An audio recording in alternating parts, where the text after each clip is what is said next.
Lisboa. A cidade das sete colinas, dos descobridores, da luz única. Mas e se toda esta história for apenas a ponta do iceberg?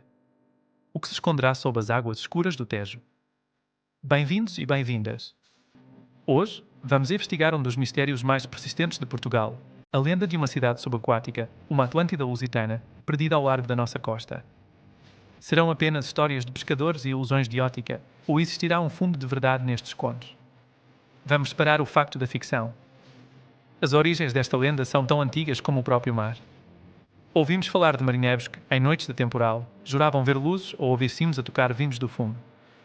A tradição oral fala de uma cidade das Campânulas ou de um reino próspero, talvez anterior aos romanos, sucumbiu a um grande terremoto e tsunami. Estas histórias lembram-nos a Atlântida de Platão, uma civilização avançada perdida em um único dia, ou a cidade de Duarca, na Índia, com suas ruínas submersas. Em Portugal, o escritor António Sérgio e o padre Manuel de Azevedo mencionavam terras engolidas na foz do Tejo em seus escritos dos séculos XIX e XX. Estas não são provas concretas, mas tecem o manto do mistério, alimentando a imaginação sobre o que pode estar escondido sob as águas.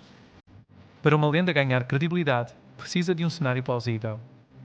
O grande terremoto de 1755, seguido de tsunami, alterou drasticamente a linha de costa de Lisboa. A região está sobre a falha Açores-Gibraltar, uma falha de mais de 1000 km, capaz de movimentos tectónicos colossais.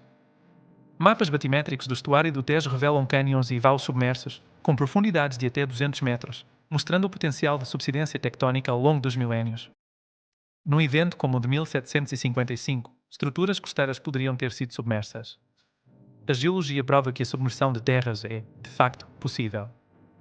O estuário do Tejo é lamacento, dificultando explorações, mas há vestígios, ânforas romanas, âncoras medievais e mais de 200 naufrágios.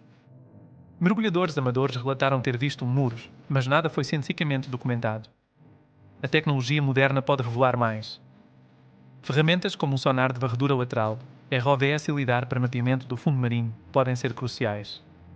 Uma expedição dedicada poderia resolver o mistério.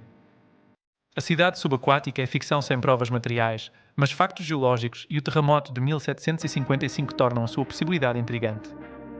É um mistério persistente. Capítulos da história de Lisboa repousam no Tejo, à espera de descoberta. Este equilíbrio entre ciência e sonho torna a lenda poderosa. Da próxima vez que olharem o Tejo, imaginem o que se esconde. Partilhem as vossas histórias nos comentários. Quem sabe, uma expedição desvendará o segredo. Até lá, o mistério permanece. Obrigado por assistirem.